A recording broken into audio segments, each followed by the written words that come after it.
Alright, oh. Yun, oh. So, Rusi po. Bagong Rusi, mga yun po, 150 pa lang ang tinakbo. Pero tumitirik, mga idol.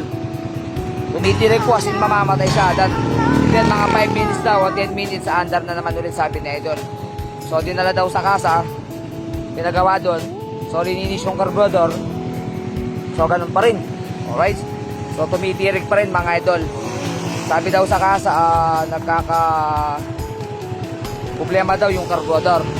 Okay, kaya lininis ang carburetor. So, ang problema ni idol, natirik pa rin ang motor. Okay?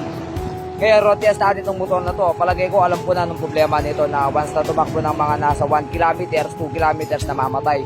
Then 5 minutes sa under ulit. Okay po, so road test natin. Nakita ko sa inyo, magiging palyado para paubos ang gasolina. So, ayan po, palyado. Ganyan ang under niya. Okay.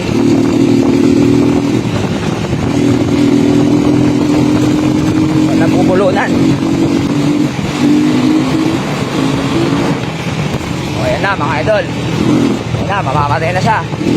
Good. So, nakakatakot po, ayan, o. Okay.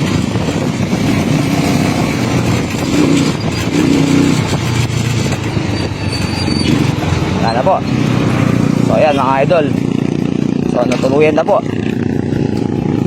So, namatay na, mga idol. Ganun po ang senaryo niya. So, nakakatakot daw, sabi na idol. Minsan mag-overtake ka, parang mabibitin ka nga. Start natin. Okay. Yun. So, ngayon, sabi na idol, nagkarga lang ng gasolina daw dito. Kakakarga lang niya ng gasolina. Okay. So, ganun pong senaryo. Alam na natin anong problema nito. So, walang makuha ang gasolina yung tangki nito. Okay. So, buksan natin to fuel cap. Bunutin natin. Taraan, ayan po.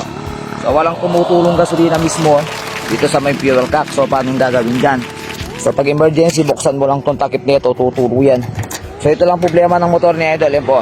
So, buksan natin to, sabay bukas to, sabay natin video dito. Taraan, o, ayan po. O, tumuloy na. Okay? So, binuksan lang natin to, tinanggal yung takip. So, ayan po, dara-diretso na siya. Alright, okay? So, anong diskarte dito? Palit ka lang ng bagong takip ng tangki. So, walang butas to, walang makuha. O, emergency, nasa daan ka. So, tanggalin mo lang yung goma nito. So, ngayon uwi tayo, tanggalin ko yung goma nito para hindi na natin paulit-ulit na binubukas yung tangki. Okay? Ayun po, oh. So, continue na. Yun, oh. Alright. So, ngayon na-under na to.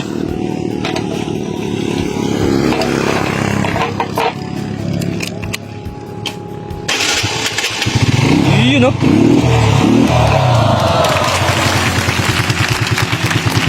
Alright. Okay po. So, confirm po, mga idol. Ito lang po yung problema. Nahihirapan si idol. Dinala na sa kasa, wala pa rin. So, talagang, kumbaga si idol, nawala na ng pag-asa sa motor niya. Parang gusto niya atang isoli. Kakunti pa lang ng tinakbo. 150 kilometers. Okay? So, yun lang po. Delimos po, sharing.